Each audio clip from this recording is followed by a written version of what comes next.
हर hotel की एक दीवार कुछ न कुछ देखती है, लेकिन एक होटल का कमरा ऐसा भी है जहां एक रात कुछ ऐसा हुआ जो पुलिस के समझ से भी बाहर था।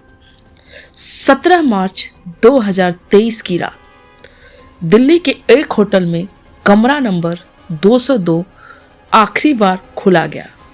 सुबह जब स्टाफ ने दरवाजा खटखटाया तो जो अंदर था उसने सबका चैन छीन लिया। राहुल, जो हाउसकीपिंग स्टाफ था, उसने कहा, साहब, हमने कई बार दरवाजा खटखटाया लेकिन कोई जवाब अंदर से नहीं आया। अंदर टीवी की आवाज़ आ रही है अंदर से, पर जैसे ही मैनेजर आया उसके पास डुप्लीकेट चाबी थी और उसने डुप्लीकेट चाबी से दरवाज़ा खोला। उसके बाद जो देखा उससे तो हमारी रूह कांप गई। कमरे में एक महिला मृत अवस्था में पाई गई जो मरी हुई थी। कोई उसके पास आईडी प्रूफ नहीं था और ना ही कोई मोबाइल था, और कमरे में था सिर्फ एक अजीब note. He was once mine, no he will belong to no one. वो कभी मेरा था, अब किसी का नहीं होगा। अब पुलिस की जांच शुरू होती है। पुलिस आते हैं। इंस्पेक्टर ठाकुर, पहले तो लगा ये आत्महत्या है, पर कमरे में 2 गिलास थे और एक खाली इंजेक्शन। यह मामला सीधा नहीं है, इंस्पेक्टर ठाकुर कहते हैं। अब जांच में पहला मोड़ आता है। सीसीटीवी फुटेज को खंगाला जाता है, लेकिन 202 के बाहर कोई आता जाता नहीं दिखाई देता है। जैसे कोई अदृश्य था, जैसे कोई मिस्ट्री थी, जैसे कोई अदृश्य आत्मा। कैमरा सीसीटीवी फुटेज दिखाता है 10:15 की रात महिला कमरे में प्रवेश करती है और 11:47 की रात टीवी की आवाज़ तेज होती है और 2 बजे सुबह लाइट बंद, फिर कुछ नहीं। होटल में रजिस्टर्ड नाम था राहुल वर्मा। कमरा जो था महिला के नाम पर नहीं लिया गया था, उसके साथ कोई और आया था, नाम था राहुल वर्मा। लेकिन क्वेश्चन ये रेज होता है, आखिर वो राहुल वर्मा गया कहाँ और इस स्थिति में ये महिला कैसे पाई गई। अब इंस्पेक्टर ठाकुर बहुत ही उलझ चुके थे। उन्होंने दिल्ली से लेकर मुरादाबाद तक सर्च किया। राहुल वर्मा जैसे सैकड़ों नाम थे, पर इस चेहरे से कोई मेल नहीं खाता, जैसे किसी ने नकली नाम दिया हो। राहुल वर्मा नाम का बहुत सारे लोग मिले, लेकिन वो चेहरा अलग ही था। अब जो है पोस्टमार्टम रिपोर्ट होता है, पोस्टमार्टम रिपोर्ट का खुलासा होता है। रिपोर्ट कहती है महिला को जहर दिया गया है, लेकिन ज़बरदस्ती नहीं हुई। उसने जहर खुद पिया या पिलाया गया। अभी भी क्वेश्चन ये क्लियर नहीं हुआ है कि महिला जहर खुद पी या पिलाया गया है उसे। ये अब तक एक राज है। अब कमरा नंबर 202 जो है उसको सील कर दिया जाता है। मामला अब तक खुला नहीं है। होटल में कोई उस कमरे की बात नहीं करता, पर आज भी अगर आप उस होटल में पूछे तो स्टाफ फुसफुसा कर कहता है, कभी कभी उस कमरे से रात 2 बजे टीवी की आवाज़ आती है।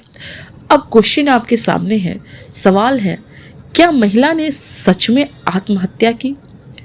क्या राहुल वर्मा कोई असली शख्स था?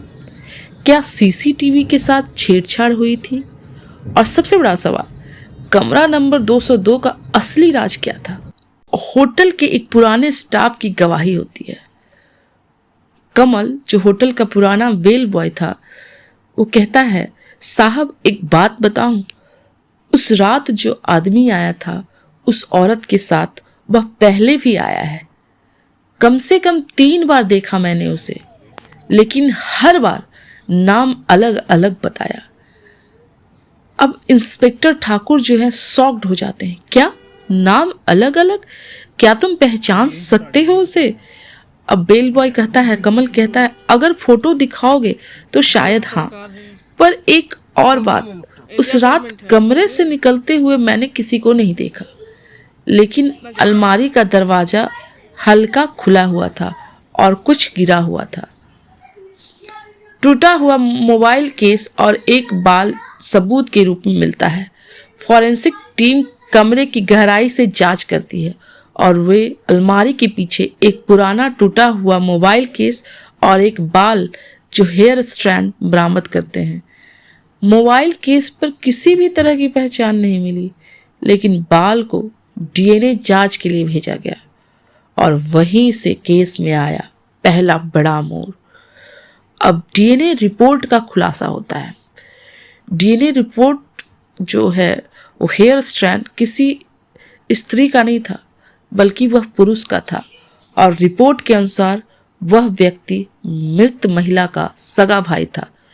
पर परिवार वालों ने पहले कभी नहीं बताया कि उसका कोई सगा भाई है।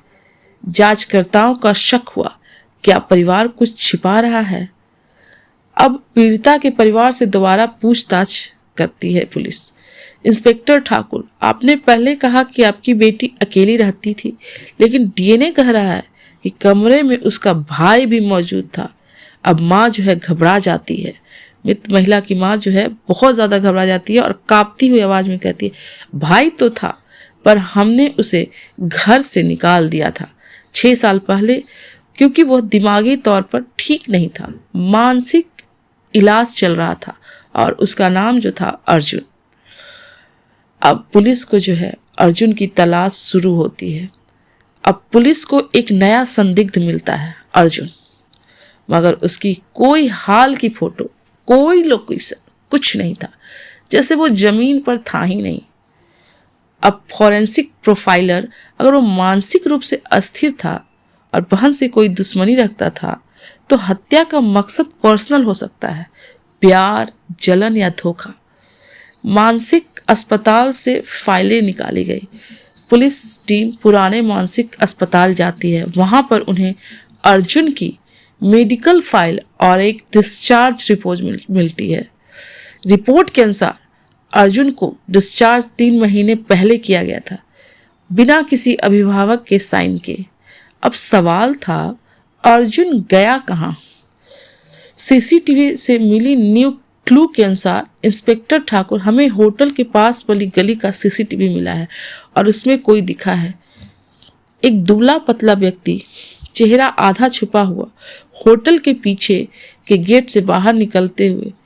क्या वह अर्जुन था या कोई और? अगर इस वीडियो का पार्ट 2 चाहिए तो मेरे चैनल को सब्सक्राइब और इस वीडियो को लाइक ज़रूर करें। आखिर आपको अगर जानना है कि इस लड़की का कत्ल आखिर किसने किया था, क्या वो कातिल उसका भाई था या फिर कोई और, ये नेक्स्ट पार्ट में अपलोड कर दिया जाएगा। तब तक के लिए bye bye, take care, thank you.